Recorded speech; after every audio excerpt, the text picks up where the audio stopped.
Guys, magluluto tayo ng dinakdakan. Meron akong sibuyas, lemon, siling green, siling red, tsaka ito yung pork. At ito yung karne, nalaga ko na at tsaka inihaw na. Hiwain na natin ng bonggang-bongga.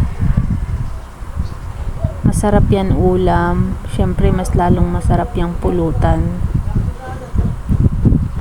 Tsambahan lang ang luto ko, guys. Bahala na si Batman kung anong lasa niyan.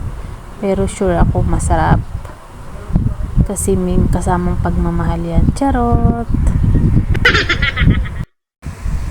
At pagkatapos ngang hiwain, inilagay ko na sa isang lagayan ang karne.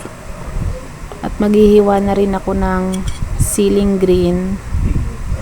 Pagsasamahin natin pagkatapos hiwain ang siling green, ilalagay natin sa karne na ating hiniwa kanina.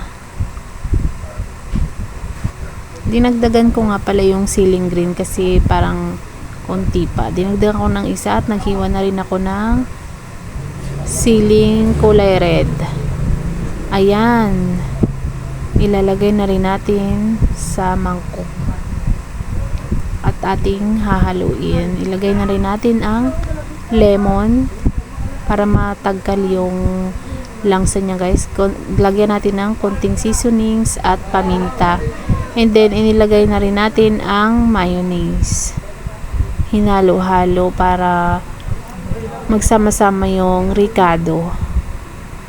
Ayan, at nilagyan na rin natin ng sibuyas. Naghiwa ako dito ng isang pirasong sibuyas. Para mas masarap, merong sibuyas. Hindi mawawala niya ng sibuyas, guys.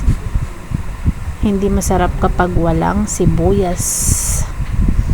Ayan. Ilagay na natin.